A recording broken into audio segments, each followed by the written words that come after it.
പരിചയപ്പെടുത്തലുകൾ ആവശ്യമില്ലാത്ത ഒരു താരമാണ് നമ്മളോടൊപ്പം ഇന്ന് ചേരുന്നത് ശ്രീ ജിബിൻ ഗോപിനാഥ്. നമുക്കറിയുന്നത് പോലെ പലപ്പോഴും നമ്മൾ ചില താരങ്ങളെ വിശേഷിപ്പിക്കാറുണ്ട്.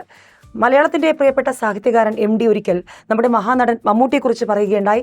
ആകാശത്തിൽ നിന്നും ചില താരങ്ങൾ ഭൂമിയിലേക്ക് ചിലപ്പോഴൊക്കെ ഇറങ്ങി വരാറുണ്ട്. അത്തരത്തിൽ ഒരാളാണ് നമ്മുടെ മമ്മൂട്ടി എന്ന. ആ മമ്മൂട്ടി എന്ന നമ്മുടെ മഹാനടൻ തന്നെ ഒരിക്കൽ പറഞ്ഞു, നമ്മൾ നടന്നു പോകുമ്പോൾ ചിലപ്പോൾ നമ്മുടെ മുന്നിലേക്ക് ചില പഴങ്ങൾ വന്ന് വീഴാറുണ്ട്. അങ്ങനെ വീണ ഒരു എന്ത് പഴമാണ്, ആ പഴം എന്താണെന്ന് ജിബിൻ തന്നെ പറയും. നമുക്ക് ജിബിനോട് തന്നെ ചോദിക്കാം. ഇന്ന് മംഗളം TV-യിൽ അതിഥിയായി ചേരുന്നത് ശ്രീ ജിബിൻ ഗോപിനാഥാണ്.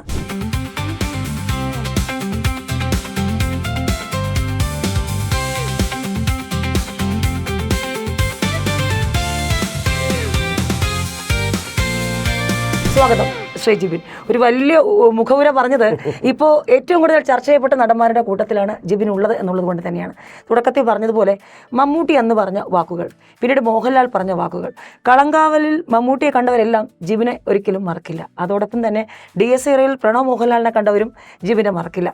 ഈ രണ്ട് അനുഭവങ്ങളും പറഞ്ഞുകൊണ്ട് നമുക്ക് തുടങ്ങാം. അവരുടെ രണ്ടുപേരുടെയും വാക്കുകൾ, മോഹൻലാൽ, മമ്മൂട്ടി, ഈ രണ്ട് വലിയ താരങ്ങൾ തന്ന ഒരു ഇൻസ്പിറേഷൻ അതെന്താണ്?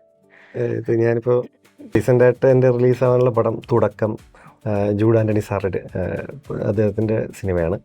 അപ്പോൾ അതിൽ നല്ലൊരു ക്യാരക്ടർ ചെയ്യുന്നുണ്ട്. അപ്പോൾ അതിൻ്റെ സെറ്റിൽ വെച്ചാണ് ലാലേട്ടനായിട്ട് വളരെ അടുത്ത് കിട്ടുന്നത്, അടുത്ത് കിട്ടുന്നത്. അപ്പോൾ എന്നെ അദ്ദേഹം, ഞാൻ കുറച്ച് മാറി നിൽക്കുമ്പോൾ അദ്ദേഹം മുന്നേ വന്നിട്ട് പറഞ്ഞു, ഞാൻ ഈ അടുത്താട്ടോ സിനിമ കണ്ടത്, ഞാൻ ഗംഭീരമായിട്ട് ചെയ്തിട്ടുണ്ട്, നമുക്ക് ഇനിയും നല്ല നല്ല പരിപാടികൾ ചെയ്യണം കേട്ടോ എന്നൊക്കെ പറഞ്ഞ് ഭയങ്കര നമ്മളെ ചേർത്ത് നിർത്തി ഭയങ്കര നല്ല രീതിയിൽ നമ്മളങ്ങ് നമുക്ക് ഭയങ്കര കോൺഫിഡൻസ് തരുന്ന രീതിയിൽ അദ്ദേഹം സംസാരിച്ചു. അപ്പോൾ അതെനിക്ക് ഭയങ്കര ഒരു സന്തോഷമായിരുന്നു. അതുപോലെ ഈ പറഞ്ഞ പോലെ കളങ്കാവലിലെ ആ സിനിമയിലേക്ക് എന്നെ കാസ്റ്റ് ചെയ്യുന്നത് മമ്മൂട്ടി സാറാണ്. അദ്ദേഹത്തിൻ്റെ ഇതിനു മുമ്പ് ദുൽഖറുമായിട്ടുള്ളൊരു പരസ്യം ചെയ്തതിൻ്റെ ഒരു ഓർമ്മ അദ്ദേഹത്തിനുണ്ടായിരുന്നു. പിന്നെ കണ്ണൂർ സ്ക്വാഡിലൊരു സീൻ അദ്ദേഹത്തോടൊപ്പം ചെയ്തിരുന്നു. ഈ ഒരു ഓർമ്മ വെച്ചാണ് അദ്ദേഹം വിളിക്കുന്നത്. പിന്നെ അത് കഴിഞ്ഞ് ആദ്യം ചെയ്യുന്നത് കളങ്കാവലാണെങ്കിലും ഫസ്റ്റ് റിലീസായ DSIRയാണ്. അപ്പോൾ കളങ്കാവലിൻ്റെ റിലീസിന് മുന്നേ അദ്ദേഹം ഈ സിനിമ കണ്ടു. അപ്പോൾ അത് ഞാനൊട്ടും പ്രതീക്ഷിച്ചിരുന്നില്ല. അന്നത്തെ ഒരു കളങ്കാവിൻ്റെ പ്രീ റിലീസ് ഇവൻറ്റിൽ സ്റ്റേജിൽ കയറാൻ എനിക്ക് പ്ലാൻ ഉണ്ടായിരുന്നില്ല. മീൻസ് നമ്മൾ ആ ലിസ്റ്റിലില്ലായിരുന്നു അകത്തേക്ക് പോയി സംസാരിക്കണം എന്നുള്ളത്. പക്ഷേ പെട്ടെന്ന് അദ്ദേഹം വിളിച്ചപ്പോൾ അവിടെ ചെല്ലേണ്ടി വന്നു. ചെന്നപ്പോഴത്തേക്ക് എനിക്ക് പിന്നെ പെട്ടെന്ന് ഈ പ്രിപ്പറേഷൻ ഇല്ലായിരുന്നതുകൊണ്ട് തന്നെ എന്ത് പറയണമെന്നോ, ഇപ്പോൾ സാറിനെ പറ്റി പറയണോ, സിനിമയെ പറ്റി പറയണോ, ആ ഒരു അങ്കലാപ്പിലായിപ്പോയി ഞാൻ. അപ്പം ഇങ്ങനെ ചേർത്ത് പിടിച്ച് അദ്ദേഹം ഇങ്ങനെ പറഞ്ഞതാണ്. അത് എനിക്ക് എന്താ പറയാനാ, നമുക്കിപ്പോൾ ഒരു ഓസ്കാർ കിട്ടുന്നതിന് മുകളിലാണ് അദ്ദേഹം ഇങ്ങനൊരു വേദിയിൽ നിന്ന് നമ്മളെ പറ്റി പറയുക എന്ന് പറയുന്നത്. അതൊരു ഭയങ്കര ബ്ലെസ്സിങ് ആയിട്ടാണ് ഞാൻ വിചാരിക്കുന്നത്. ഏതായാലും തുടക്കത്തിന് കാത്തിരിക്കുകയാണ്. തുടക്കം എന്ന് പറയുമ്പോൾ വീണ്ടും ശ്രീ മോഹൻലാലിൻ്റെ മകൻ്റെ കൂടെ DSIRയിൽ അഭിനയിച്ചു. മുഴുനീളം അതിലുണ്ടായിരുന്നു ആ ക്യാരക്ടർ പോറ്റി. അത് മലയാളികളൊന്നും ഓർത്തു വെക്കുന്നു. ഇനി തുടക്കത്തിൽ മകൾ വിസ്മയുടെ കൂടെ ഒപ്പം ശ്രീ ആന്റണി പെരുമ്പാവൂരിൻ്റെ മകനും ഒരു പുതിയ തുടക്കത്തിലേക്ക് വരികയാണ്. ആ ഒരു തുടക്കത്തിലൂടെ നമ്മൾ എന്താണ് പ്രതീക്ഷിക്കേണ്ടത്? ജൂഡ് സാറ് 2018 സിനിമയാണ് ഇതിന് മുന്നേ എടുത്തത്. അപ്പോൾ അത് വലിയ വിജയമായിരുന്നു. മലയാളത്തിലെ ഏറ്റവും വലിയ പണം വാരി പടങ്ങളിലൊന്നായിരുന്നു. അത് മാത്രമല്ല നമ്മളെ നാടുമായിട്ടൊക്കെ വളരെ നമുക്ക് എല്ലാവർക്കും മാനസികമായിട്ട് വളരെ അടുപ്പമുള്ള കുറച്ച് കാര്യങ്ങളായിരുന്നു അതിനകത്തുണ്ടായിരുന്നത്. അപ്പം അതിനുശേഷം അദ്ദേഹം എടുക്കുന്ന സിനിമയാണ് തുടക്കം എന്ന് പറയുന്നത്. അപ്പോൾ അതിൽ ഈ പറഞ്ഞ പോലെ ലാൽ സാറിൻ്റെ മകളാണ് നായിക വിസ്മയ. അത് മായയുടെ ആദ്യത്തെ സിനിമയാണല്ലോ. അപ്പോൾ അതിൻ്റേതായിട്ട് പുള്ളിക്കാരി ചെയ്യുന്നതിൻ്റെ ഒപ്പം നമുക്കിപ്പം തൊട്ട് മുന്നേ പ്രണവുമായിട്ട് ചെയ്യാൻ പറ്റി. തൊട്ടടുത്ത് തന്നെ അദ്ദേഹത്തിൻ്റെ സഹോദരിയായിട്ട് അടുത്ത് നല്ലൊരു വേഷം ചെയ്യുന്നു. എനിക്ക് ഭയങ്കര എനിക്കൊരു എന്താ പറയാനാ, ഇപ്പോഴൊരു വിശ്വസിക്കാൻ പറ്റുന്നില്ല. കാര്യം ഇവരോടൊക്കെ ഒപ്പം അടുപ്പിച്ച് വലിയ വേഷങ്ങൾ ചെയ്യാൻ പറ്റുക എന്നുള്ള വലിയ കാര്യമാണ്. അതിനോടൊപ്പം എൻ്റെ പ്രൊഡക്ഷൻ ആശീർവാദാണ്. അപ്പോൾ ആൻ്റണി ചേട്ടൻ, അദ്ദേഹത്തിൻ്റെ മകനാണ് അതിലെ പ്രധാന വേറൊരു വേഷം ചെയ്യുന്നത്. ഞാൻ ആലോചിച്ചിട്ട് ഇവർ ജനിച്ചപ്പോൾ മുതൽ കണ്ട് വളരുന്നത് സിനിമയാണ്. അതിനകത്താണ് ഇവർ ജീവിക്കുന്നതൊക്കെ. ഇവർക്ക് പ്രത്യേകിച്ച് സിനിമ എന്തെന്ന് പറഞ്ഞു കൊടുക്കേണ്ട ആവശ്യമില്ല. ഇപ്പോൾ ഇപ്പം സിനിമാക്കാരൻ്റെ അല്ലെങ്കിൽ മക്കളായതുകൊണ്ട് മാത്രം വരേണ്ടവരല്ല. അങ്ങനെ ഒരു ടാലൻ്റ് അവർക്കുണ്ടെന്ന് കണ്ടപ്പോൾ മനസ്സിലായി. ഇപ്പോൾ സ്വാഭാവികമായിട്ടും ഇപ്പം ലാൽ സാറിൻ്റെ ആയാലും അപ്പം മമ്മൂക്കയുടെ ആയാലും മമ്മൂട്ടി ആയാലും ഇല്ലെങ്കിൽ ഇപ്പം ആൻ്റണി ചേട്ടൻ്റെ ആയാലും ഇവരൊക്കെ മലയാള സിനിമയുടെ ഏറ്റവും പ്രമുഖരായിട്ടുള്ള ആൾക്കാരാണ്. അപ്പോൾ ഇവരുടെ അപ്പോൾ അടുത്ത തലമുറയിലുള്ള ആൾക്കാർക്കും പ്രത്യേകിച്ചൊന്നും പറഞ്ഞൊന്നും കൊടുക്കേണ്ട, അധികമായിട്ടൊന്നും പഠിപ്പിച്ചു കൊടുക്കേണ്ട. അവർ ഗ്രാജ്വലി അതിനകത്തേക്ക് തന്നെ അവർ ഇന്നാകുന്ന ആൾക്കാരാണ്. അതാ ഞാൻ പറഞ്ഞത്, ഇവരെയൊക്കെ ഈ പാരൻസ് സിനിമയിലല്ല എങ്കിലും ഇവർ നേരിട്ട് സിനിമയിലേക്ക് വരാനുള്ള ടാലൻറ്റ് അവർക്ക്. അതിപ്പോൾ ഇപ്പം ആൻ്റണി ചേട്ടൻ്റെ മോൻ ജോക്കുട്ടൻ എന്നാണ് വിളിക്കുന്നത്. അപ്പോൾ ഞാൻ ഞെട്ടിപ്പോയി. കാര്യം ഞാനാകെ ഇതിന് മുന്നേ കണ്ടിട്ടുള്ളത് ഈ എമ്പുരാൻ്റെ ലാസ്റ്റ് ഷോട്ടിൽ പുള്ളിയുടെ ഒരു സംഭവമാണ് ഞാൻ കണ്ടിട്ടുള്ളത്. പക്ഷെ ഇവിടെ വന്നിട്ട് ഉഗ്രൻ ക്യാരക്ടർ അദ്ദേഹം ചെയ്തേക്കുന്നത്, അത് ഗംഭീരമായിട്ട് അദ്ദേഹം ചെയ്തിട്ടുണ്ട്. അതുപോലെ മായയും നല്ല ആ മായയിലൂടെയാണ് കഥ പോകുന്നത് തന്നെ. ആ ക്യാരക്ടർ പുള്ളിക്കാരി ഭയങ്കര ആദ്യമായിട്ട് ചെയ്യുന്നതാണ്, പക്ഷെ വളരെ നല്ല രീതിയിൽ തന്നെ ചെയ്തിട്ടുണ്ട്. എനിക്ക് തോന്നുന്നു ഇപ്പോൾ പ്രണവായാലും പ്രണവ് നമ്മൾ DSRയിൽ കണ്ടു, വേറൊരു പ്രണവിനെ കണ്ടു. പ്രണവ് ഇത്ര നാൾ ചെയ്തിരുന്ന ഒരു സേഫ് സോൺ വിട്ടിട്ട് പുതിയൊരു സംഭവമാണ് പ്രണവ് ചെയ്തത്. അപ്പോൾ ഇവരൊക്കെ എല്ലാവരും ഈ പറഞ്ഞൊരു സിനിമയ്ക്ക് വാഗ്ദാനങ്ങളായിട്ടുള്ള ആൾക്കാർ തന്നെയാണ്. നന്നായിട്ട് തന്നെ വരും തന്നെയാണ് എൻ്റെ പ്രതീക്ഷ. ഇപ്പം നമ്മുടെ മുന്നിലേക്ക് പഴങ്ങൾ വീഴുന്ന പോലെ എന്ന് പറഞ്ഞു, പഴത്തിൽ മധുരവും കയ്പും പലതരം ഫ്ലേവറൊക്കെ ഉണ്ട്. അപ്പോൾ ഈ സിനിമയിലേക്ക് വരുന്നത് അതുപോലെ തന്നെയാണ്. ചിലപ്പോൾ വളരെ ശ്രമവും കഠിനാധ്വാനവും ഒരുപാട് കാത്തിരിപ്പൊക്കെ വേണ്ടി വന്നിട്ടുണ്ടോ? ഈ പോലീസ് സേനയിൽ നിന്നും അവധിയെടുത്ത് ഈ സിനിമയിലേക്കുള്ളൊരു യാത്ര, ഷോർട്ട് ഫിലിം, പരസ്യചിത്രം, സിനിമയിലേക്ക് എത്തുന്നതിനിടയ്ക്കുള്ളൊരു യാത്ര എങ്ങനെയാണ് കാണുന്നത്? അത് ഞാൻ ഇഷ്ടംപോലെ ഇൻ്റർവ്യൂസിലൊക്കെ ഞാൻ പറഞ്ഞിട്ടുള്ളായിരുന്നു തന്നെയാണ്. വേറൊന്നുമില്ല, നമുക്കിപ്പോൾ ഒരു കുറുക്ക് വഴിയൊന്നുമില്ല സിനിമയിലേക്ക് എത്തുക എന്നുള്ളത്. നമുക്ക് എവറസ്റ്റിലോട്ട് കയറണം എന്ന് പറഞ്ഞു കഴിഞ്ഞാൽ നമുക്കതിന് പ്രിപ്പയർ ചെയ്തേ കയറാൻ പറ്റുള്ളൂ. അതുപോലെ തന്നെയാണ് സിനിമ എന്ന് പറയുന്നത്. നമുക്ക് പലപ്പോൾ ബേസ് ക്യാമ്പുണ്ട്, ഇപ്പോൾ അവിടെ നിന്ന് നമ്മൾ വീണ്ടും കയറണമെന്നുണ്ടെങ്കിൽ ഇപ്പം ശ്വാസം പിടിക്കുക, അല്ലെങ്കിൽ അതിനൊക്കെ ട്രെയിനിങ് ഉണ്ട്. ഈ പറഞ്ഞതുപോലെ നമ്മൾ ഓരോ ചുവടിച്ച് മാത്രമേ ഓരോന്നിലേക്കും നമുക്ക് ഏത് മേഖലയിലും കയറി പോകാൻ പറ്റുള്ളൂ, ചെല്ലാൻ പറ്റുള്ളൂ. അവിടേക്ക് എത്തിപ്പെടുക എന്ന് പറയുന്നത് വളരെ ശ്രമകരമായ കാര്യമാണ്. പക്ഷേ ആ ശ്രമം ഉണ്ടെങ്കിൽ മാത്രമേ നമ്മൾ സക്സസ് ആവുകയുള്ളൂ. അത് ചിലപ്പോൾ നമുക്ക് പെട്ടെന്ന് എത്താൻ പറ്റിയേക്കും, പക്ഷേ നമ്മൾ എത്തുക എന്നതിനപ്പുറത്തേക്ക് നിലനിൽക്കുക എന്നുള്ളത് ഭയങ്കര ഒരു കാര്യമാണ് സിനിമയിൽ. അപ്പോൾ നമ്മൾ 1, 2, 3 സിനിമ കൊണ്ട് അവസാനിപ്പിച്ച് പോവുക എന്നതിനപ്പുറത്തേക്ക് നമ്മുടെ ജീവനുള്ള കാലത്തോളം സിനിമയ്ക്കകത്ത് നിൽക്കുക എന്ന് പറയുന്ന വലിയൊരു ഭാഗ്യം, അങ്ങനൊരു സംഭവം വേണം എന്നാണ് ഞാൻ ആലോചിക്കുന്നത്. അപ്പം ഞാൻ നല്ല രീതിയിൽ തന്നെ ചെറിയ പ്രായം തൊട്ട് ഓഡിഷൻസൊക്കെ അറ്റൻഡ് ചെയ്ത് ഒത്തിരി ഷോർട്ട് ഫിലിംസ് ചെയ്തിട്ടുണ്ട്. കുറേ സിനിമകളിൽ ജൂനിയർ ആക്ടറായിട്ട് പോയിട്ടുണ്ട്. പിന്നെ 1, 2, 3 സീനുകൾ വെച്ച് ചെയ്ത് വന്നിട്ടുണ്ട്. ഇപ്പോൾ നല്ല ക്യാരക്ടറുകളിലേക്ക് ഇപ്പം നമ്മൾ ഗ്രാജുവലി നമ്മൾ ഓരോ സ്റ്റെപ്പ് വെച്ചല്ലേ കയറാൻ പറ്റുള്ളൂ. ഇപ്പം ഒരു 100 പടി ഉണ്ടെന്നുണ്ടെങ്കിൽ ഇവിടെ നമ്മൾ 1 നേരെ 100ലേക്ക് കയറാൻ പറ്റില്ലല്ലോ. 1, 2, 3 ചിലപ്പോൾ 3 കഴിയുമ്പോൾ നമുക്ക് 2 സ്റ്റെപ്പ് മുകളിലോട്ട് എത്തിപ്പിടിക്കാൻ പറ്റും. അങ്ങനെ 5 ചിലപ്പോൾ 4 സ്റ്റെപ്പ് മുകളിലോട്ട് കയറാൻ പറ്റുമായിരിക്കും. പക്ഷേ അത് കഴിഞ്ഞാൽ പിന്നെ നമ്മൾ ഗ്രാജുവലി കയറുക എന്നുള്ളതേ ഉള്ളൂ. ചിലപ്പോൾ നമുക്ക് പെട്ടെന്നൊരു ഹൈ സംഭവങ്ങളൊക്കെ ഉണ്ടാവാം സിനിമയിലല്ല എവിടെയും. അപ്പോൾ ഇങ്ങനെ നമ്മൾ സ്റ്റെപ്പായിട്ട് ചെല്ലുക, നമ്മളെത്തും. നമ്മൾ എവിടെ എത്താതിരിക്കില്ല, ഉറപ്പാണ്. ഇങ്ങനെ സിനിമ എന്ന് പറയുന്ന സ്ഥലത്തേക്ക് എത്താൻ പറ്റും. അത് കഴിഞ്ഞൊരു യാത്രയാണ്. ആ യാത്ര ഇങ്ങനെ കൊണ്ടുപോകുക എന്നുള്ളതേ ഉള്ളൂ, അതിനൊരു എൻഡില്ല. കളങ്കാവലിൻ്റെ കാര്യം പറഞ്ഞപ്പോൾ അതിൽ മമ്മൂട്ടിയുടെ കഥാപാത്രത്തിന് ഒപ്പം തന്നെ ഒരുപക്ഷെ ചിലർക്കെങ്കിലും നിരൂപകരൊക്കെ പറഞ്ഞു അതിൻ്റെ മുകളിൽ നിന്നു ശ്രീ വിനായകൻ്റെ ക്യാരക്ടർ. അപ്പോൾ അത് കമ്പാരിസൺ അതിലേക്ക് പോകുന്നില്ല. പക്ഷേ വിനായകൻ എപ്പോഴും സോഷ്യൽ മീഡിയയിൽ എന്തിട്ടാലും ചർച്ചയാണ്. വിനായകൻ അടുത്തറിയുന്നവർ പറയുന്നത് ഇതല്ല, നിങ്ങൾ കണ്ടതല്ല വിനായകൻ എന്നുള്ളതാണ്. അന്ന് ആ ഒരു സിനിമയിൽ ത്രൂ ഔട്ട് വിനായകൻ്റെ കൂടെ ആയിരുന്നുണ്ടായിരുന്നു. അദ്ദേഹത്തെ എങ്ങനെയാണ് കാണുന്നത്? എങ്ങനെ നടൻ, ഒരു വ്യക്തി എന്ന നിലയിൽ ശ്രീ വിനായകൻ എങ്ങനെയാണ് വിലയിരുത്തുന്നത്? ഞാൻ അദ്ദേഹത്തിൻ്റെ ഇപ്പോൾ ഫേസ്ബുക്ക് പോസ്റ്റോ ഇൻസ്റ്റാ പോസ്റ്റോ എന്നുള്ളതല്ല, എനിക്ക് വ്യക്തി എന്നുള്ള നിലയിൽ വളരെ അടുപ്പമുണ്ട്. വളരെ നല്ല നമ്മളോട്ടൊക്കെ ഭയങ്കര ജോവിയലായിട്ട് അങ്ങനെ ഒരു മൂഡിൽ നിൽക്കുന്നൊരു മനുഷ്യനാണ്. എന്ത് കാര്യവും തുറന്ന് സംസാരിക്കും. പുള്ളിക്ക് ഇഷ്ടപ്പെട്ടില്ല എന്ന് പറയും, ഇഷ്ടപ്പെടുന്ന കാര്യത്തിന് അപ്രീഷിയേറ്റ് ചെയ്യും. അങ്ങനെ ഒരു വ്യക്തി എന്നതിനപ്പുറത്തേക്ക് എനിക്ക് വളരെ ക്ലോസ് ആയിട്ട് തന്നെയാണ് ആ സമയത്തൊക്കെ ഉണ്ടായിരുന്നത്. പിന്നെ എന്നും വിളിക്കുക പറയുക അങ്ങനെയൊന്നുമില്ല. കാണുമ്പോഴൊക്കെ ചേട്ടാ എന്നും പറഞ്ഞ് ചെല്ലാറുണ്ട്, എവിടെ ഫ്രീ, അങ്ങനെ ആ ഒരു ബന്ധമുണ്ട്. അല്ലാതെ എനിക്ക് അദ്ദേഹത്തിൻ്റെ പേഴ്സണൽ കാര്യങ്ങൾ കൂടുതലൊന്നും എനിക്കറിയില്ല. പക്ഷേ നമ്മൾ ഇടപെടുന്നിടത്തോളം, അല്ലെങ്കിൽ ഞാൻ ഇടപെട്ടിടത്തോളം വളരെ നല്ലൊരു മനുഷ്യനാണ്. അതെ, നമ്മൾ കണ്ടതിനപ്പുറം കുറെ കൂടി ഞാൻ കണ്ടിട്ടുള്ള വിനായകൻ ചേട്ടൻ ഇത്രേ ഉള്ളൂ. അപ്പോൾ ഇതിനപ്പുറം അല്ലെങ്കിൽ ഇതിനിപ്പുറം എന്നുള്ളത് എനിക്കറിയില്ല. പക്ഷെ ഞാൻ കണ്ടിട്ടുള്ള വിനായകൻ ചേട്ടൻ നല്ല അടിപൊളി മനുഷ്യനാണ്, നല്ലൊരു മനുഷ്യനാണ്. ഈ പരസ്യ ചിത്രങ്ങളിൽ അഭിനയിക്കുമ്പോൾ ഉള്ള എക്സ്പീരിയൻസ് മുമ്പ് നമ്മുടെ തന്നെ ഒരു അഭിമുഖത്തിൽ പറഞ്ഞിട്ടുണ്ടായിരുന്നു. അന്ന് സാമന്തയെ വളരെ ദൂരെ നിന്ന് നോക്കി കണ്ടു, ദുൽഖറിനെ അത്ഭുതത്തോടെ കണ്ടു. പക്ഷേ ഇന്ന് അവരൊക്കെ ജിബിൻ്റെ ആരാധകരായി മാറുന്നു, മറ്റ് ഭാഷകളിലേക്ക് കൂടി ചർച്ച ചെയ്യപ്പെടുന്ന നടനായി മാറുന്നു. ഒരു സിനിമയിൽ റോൾ എടുത്താൽ അതിൻ്റെ അറ്റം കാണുന്നവരെ അതിൻ്റെ മാക്സിമം കൊടുക്കാൻ ശ്രമിക്കുന്നു എന്നുള്ളതാണ് നിരൂപകരൊക്കെ എപ്പോഴും ജിബിനെ വിലയിരുത്തുന്നത്.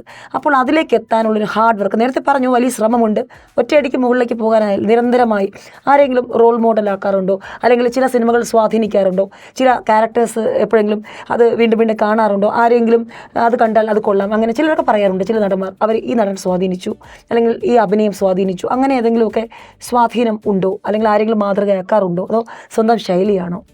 അങ്ങനെ മാതൃകയാക്കുക എന്ന് പറഞ്ഞു കഴിഞ്ഞാൽ നമ്മൾ ചെറിയ പ്രായം തൊട്ട് കണ്ടുവരുന്നത്, ഇപ്പം ഞാൻ ചെറിയ പ്രായത്തിൽ അങ്ങനെ അന്യഭാഷാ ചിത്രങ്ങളൊന്നും കണ്ടിട്ടുള്ള ആളല്ല.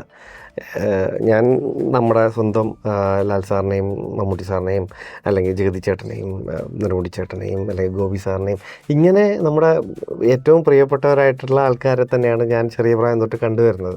അപ്പോൾ അതൊക്കെ സ്വാധീനിച്ചിട്ടുണ്ടോ എന്ന് ചോദിച്ചാൽ എനിക്കറിയില്ല. പക്ഷേ ഇവരുടെയൊക്കെ അഭിനയം തന്നെയാണ് എന്നെ കൊതിപ്പിച്ചിട്ടുള്ളത് സിനിമ ചെയ്യാൻ വേണ്ടിയിട്ട്. അത് ആരെങ്കിലും ഒരാളിനെ പ്രത്യേകിച്ച് റോൾ മോഡലാക്കി അങ്ങനെയൊന്നുമല്ല. പക്ഷേ ഇവരെല്ലാവരും ചെയ്യുന്നത് തന്നെ ഭയങ്കരമായിട്ട് അമ്പരപ്പിച്ചിട്ടുണ്ട്. ആ ഒരു അവരുടെ ഒരു മാജിക് ഉണ്ട്. നമുക്കതുപോലെ ചെയ്യാൻ പറ്റുമോ ഇല്ലയോ എന്നുള്ളതല്ല, പക്ഷേ ഇതെന്നെ ഭയങ്കരമായിട്ട് സ്വാധീനിച്ചിട്ടുണ്ട് എന്നുള്ളത് വളരെ യാഥാർത്ഥ്യമുള്ള കാര്യമാണ്. നമുക്കും ചെയ്യണം, അല്ലെങ്കിൽ എനിക്കും ചെയ്യണം. പക്ഷേ അത് എവിടെ നിന്ന് എങ്ങനെയെന്ന് എനിക്കറിയില്ല. അപ്പോൾ അതിൻ്റെ ഇതായിട്ടാണ് ഞാൻ ആദ്യമായിട്ട് ഈ ജൂനിയർ ആക്ടറായിട്ട് പോകുന്നു. ഓഡിഷൻസ് എല്ലാം അറ്റൻഡ് ചെയ്തിട്ടുള്ളതും അത് പലതും വിജയമായിരുന്നു, പലതും പരാജയമായിരുന്നു. ഓഡിഷൻസൊക്കെ വളരെ കുറച്ച് ഓഡിഷൻസ് മാത്രമാണ് ഞാൻ പാസ് ഔട്ട് ആയിട്ടുള്ളത്. അല്ലാതെ എനിക്ക് തോന്നുന്നു 10-100 പുറത്ത് ചെയ്തിട്ടുണ്ട്. പക്ഷേ തുച്ഛമായിട്ട് വിരലിലെണ്ണാവുന്ന ഓഡിഷൻസാണ് എനിക്ക് വർക്കായിട്ടുള്ളത്. മീൻസ് എന്നെ വർക്കായിട്ടുള്ളത്. അവർക്ക് എനിക്ക് നമ്മൾ ചെയ്തത് ചിലപ്പോൾ ശരിയാവത്തുണ്ടാവും, ചിലപ്പോൾ എനിക്കത് കിട്ടാത്തത് കൊണ്ടാവാം, ഇങ്ങനെയൊക്കെ ആയിരിക്കാം. പക്ഷെ എന്തായാലും അങ്ങനെ ചെയ്ത് തന്നെയാണോ അല്ല, പ്രത്യേകിച്ച് ഒരു റോൾ മോഡൽ എന്നുള്ളതല്ല. പക്ഷേ ഇവരെല്ലാവരും വളരെ സ്വാധീനിച്ചു എന്നുള്ളതാണ് നമ്മുടെ ഈ തൊട്ട് മുന്നിലത്തെ തലമുറ. അല്ലെങ്കിൽ ഇപ്പോൾ കുറച്ചുകൂടെ വലുതായതിന് ശേഷമാണ് ഞാനിപ്പം ലാൽ സാറിൻ്റെയും മമ്മൂട്ടി സാറിൻ്റെയൊക്കെ കണ്ട്, അല്ലെങ്കിൽ ഇവരൊക്കെ കണ്ടു വരുന്നതിന് ശേഷമാണ് ഞാൻ കൂടുതൽ പഴയ സിനിമകളിൽ കാണാൻ തുടങ്ങിയത്. ഇപ്പോൾ പ്രേം നസീർ സാറായാലും സത്യൻ സാറായാലും അങ്ങനെയുള്ള പഴയ കാലഘട്ടത്തിൻ്റെ ഏറ്റവും മിടുക്കരായിട്ടുള്ള, അല്ലെങ്കിൽ അന്നത്തെ അപ്പോൾ ഓരോരുത്തരെയും കൂടുതൽ ശ്രദ്ധയോടെ കാണാൻ തുടങ്ങിയത് കുറച്ചുകൂടി സിനിമയെ സീരിയസ് ആയിട്ട് കാണാൻ തുടങ്ങിയതിന് ശേഷമാണ്. പിന്നെ ഈ പറഞ്ഞാൽ അപ്ഡേറ്റ് ചെയ്ത് ഓരോ കാര്യങ്ങളെ ഫോളോ ചെയ്ത് പോകാറുണ്ട്.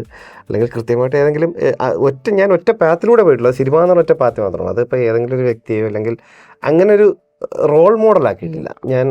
പക്ഷേ ഇവരെയൊക്കെ ഏറ്റവും ഇഷ്ടമാണ്, ഇവരെ കണ്ടാണ് ആഗ്രഹം തോന്നിച്ചിട്ടുള്ളത്. ഇന്നലെ ഏത് സിനിമ കണ്ടപ്പോഴായിരിക്കും എനിക്ക് നടനാവണമെന്ന്? ഇപ്പോൾ കുട്ടിയായിരിക്കുമ്പം തിയേറ്ററിൽ പോയി കണ്ടപ്പോഴാണോ, അതോ വീട്ടിൽ എപ്പോഴെങ്കിലും ഒരു മൊമെന്റ് കാണുമല്ലോ എനിക്കും ഇതുപോലെ അഭിനയിക്കണം എന്ന് തോന്നിയൊരു സമയം എപ്പോഴും? എനിക്കറിയില്ല. കാരണം ഞാൻ 8ാമത്തെ വയസ്സിലാണ് ആദ്യത്തെ ഓഡിഷന് പോകുന്നത്. അത് അന്ന് ഈ സോഷ്യൽ മീഡിയ സംഭവം ഇല്ല.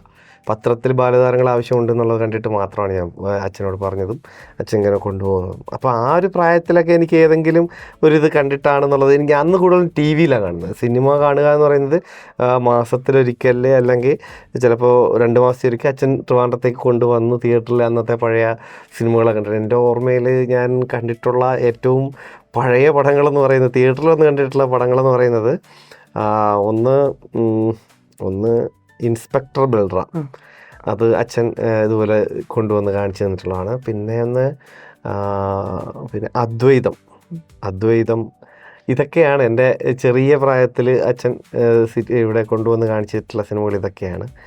പിന്നെ നായർ സാബ് ഇതൊക്കെ എനിക്ക് നല്ല ഓർമ്മയുണ്ട് ഇപ്പോഴും.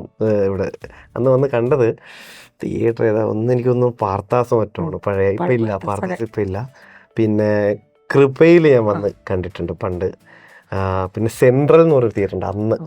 പിന്നെ അത് മാത്രമല്ല ശ്രീബാല പിന്നെ വേറൊരു തരം പടങ്ങളിലേക്ക് മാറിയെങ്കിലും ആദ്യകാലത്ത് റിലീസിങ് സെൻ്റർ ആയിരുന്നു മലയാള സിനിമയുടെ.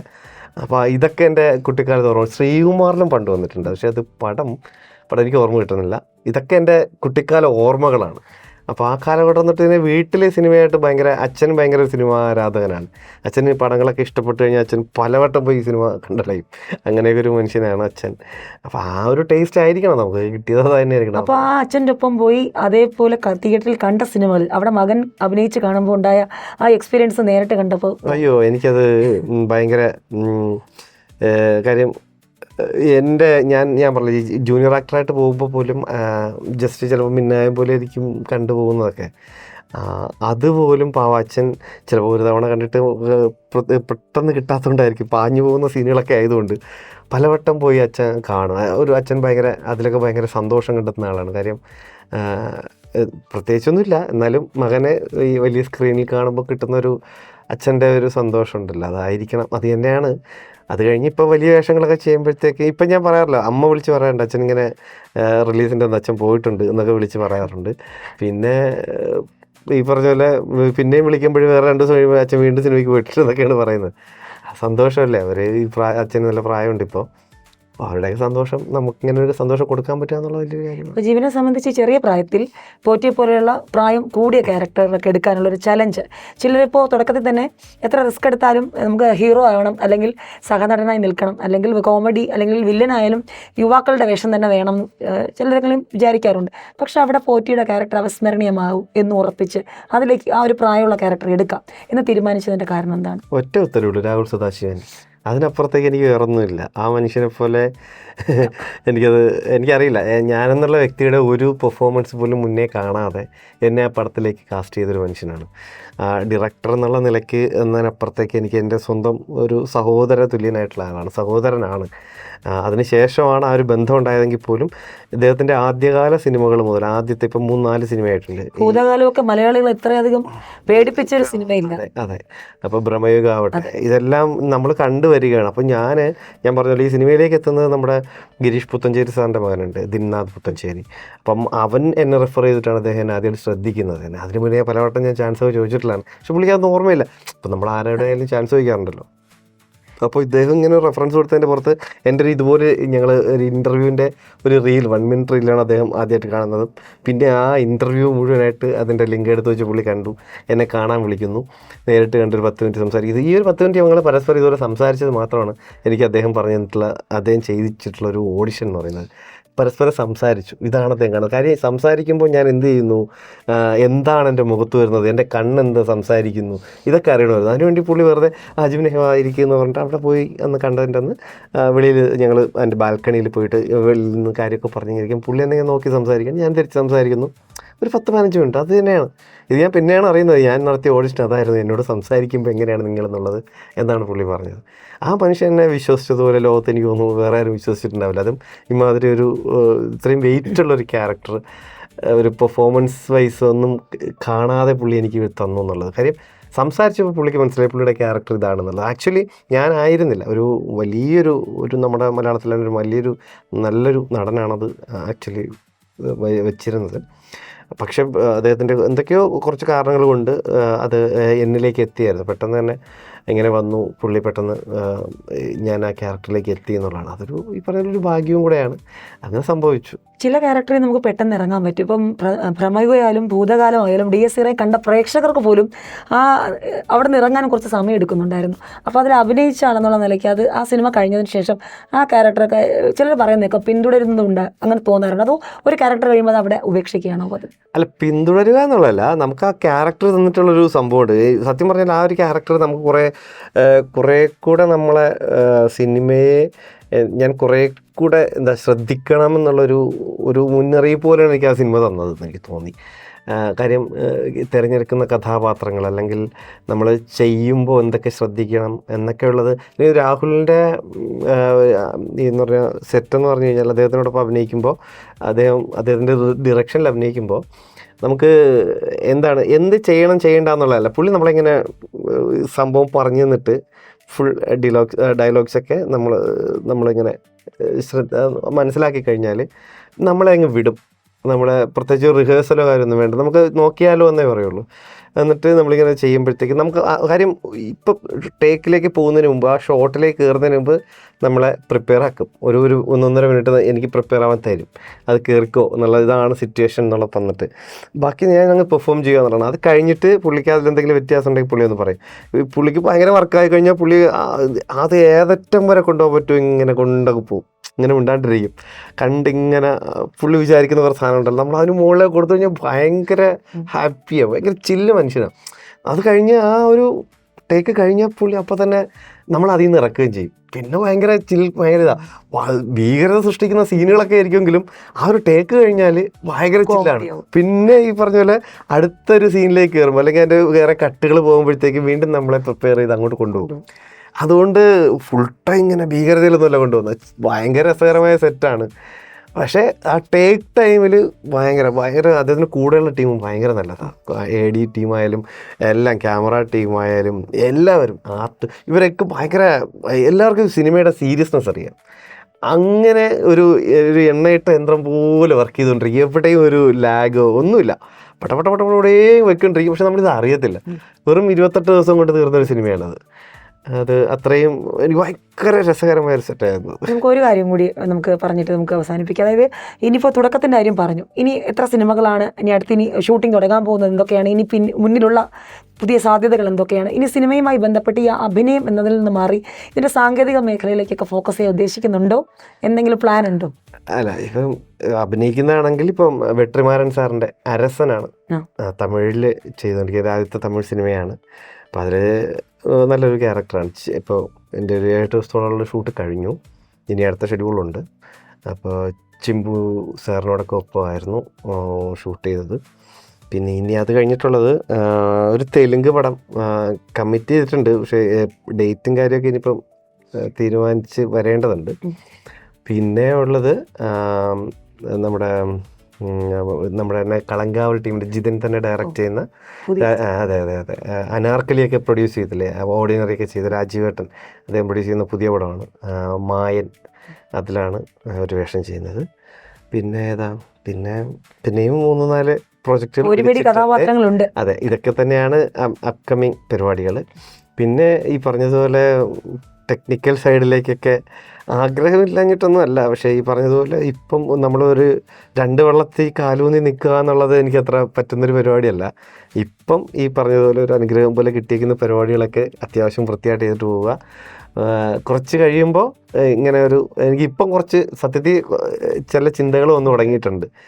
കുറച്ച് ഇവരുടെ കൂടെയൊക്കെ നിൽക്കുമ്പോൾ, കാര്യം ഈ പറഞ്ഞ പോലെ ജിതിൻ്റെ കൂടെ ആയാലും ഇപ്പോൾ രാഹുലിൻ്റെ കൂടെ ആയാലും ഇവരോടൊക്കെ എനിക്ക് കിട്ടിയതൊരു സൗഹൃദവും അവർ ചെയ്യുന്ന വർക്കിൻ്റെ ഒരു രീതിയും നമുക്കറിയാം. ഇതൊക്കെ കണ്ടിട്ട് ഇപ്പം ചിന്തിക്കുമ്പോഴത്തേക്കും നമുക്ക് കുറച്ച് കാര്യങ്ങൾ മനസ്സിലാക്കി ചെയ്യാൻ പറ്റുന്നൊരു സാധ്യത ഉണ്ട്. അപ്പോൾ പറ്റിയാൽ ഒരു സംഭവം ഇതുപോലെ നോക്കണം. ഒരു ക്യാമറയുടെ പുറകിലേക്ക് പോയിട്ട് ഈ ഡിറക്ഷൻ പരിപാടിയൊക്കെ ഒന്ന് ആലോചിച്ചാൽ കൊള്ളാം. ചെറുതായിട്ട് ഇങ്ങനെ ചിന്ത വന്നിട്ടുണ്ടില്ല എന്ന് ഞാൻ പറയുന്നില്ല.